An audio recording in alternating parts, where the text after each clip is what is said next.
এইরকম ধরনের fish fry আগে কোনোদিনও খেয়েছেন? মনে হয় খাননি। ইন্দোনেশিয়ান স্টাইলে। আপনি তো ভারতীয়, ইন্দোনেশিয়ান ফিশ ফ্রাই কীভাবে খাবেন? এবার খেতে পারবেন, কারণ আজকের রেসিপিটা শিখে নিচ্ছেন তো। তার জন্য বাগান থেকে একটি লেবু তুলে আনবেন, আর যদি বাগানে লেবু গাছ না থাকে তাহলে বাজার থেকে নিয়ে আসুন।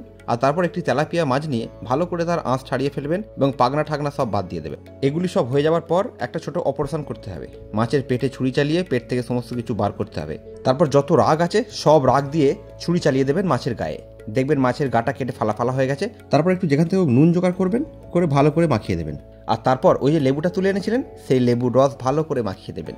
এদিকে লেবু নুন মাখানো হয়ে গেলে আমাদের একটা শুকনো মশলা করে নিতে হবে। তার জন্য এলাচ, লবঙ্গ, দারচিনি, শুকনো লঙ্কা আর জিরে শুকনো খোলায় ভেজে নেবেন, নিয়ে বেটে ফেলবেন শিলে।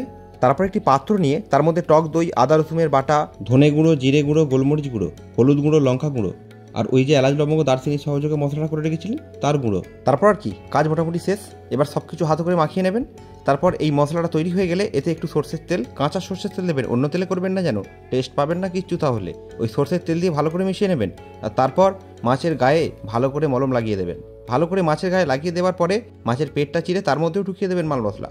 আর তারপর আস্ত গোটা ধনে পাতা মাছের পেটের মধ্যে ঢুকিয়ে দেবেন, তবে তো টেস্ট বেরিয়ে আসবে। তারপর ওকে 30 মিনিটের জন্য রেস্ট নিতে দেবেন। আর যদি এই ভিডিওটা বিস্তারিতভাবে চান তাহলে যান, আমাদের চ্যানেলে আছে বড় ভিডিও, দেখে আসুন। এরপর কড়ায় তেল গরম করতে দিয়ে দেবেন।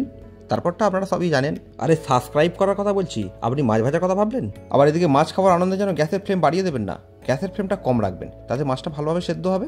আর যখন ভাজবেন এত সুন্দর সেন্ট ছাড়বে, মনে হবে যেন এক্ষুনি খেয়ে ফেলি কড়া থেকে তুলে। আর এদিকে আমাদের ভাজা রেডি হয়ে গেল। এবার বাটার লাগিয়ে আমরা খেয়ে আসি। আপনারা ততক্ষণ আমাদের চ্যানেলটি সাবস্ক্রাইব করে দিন।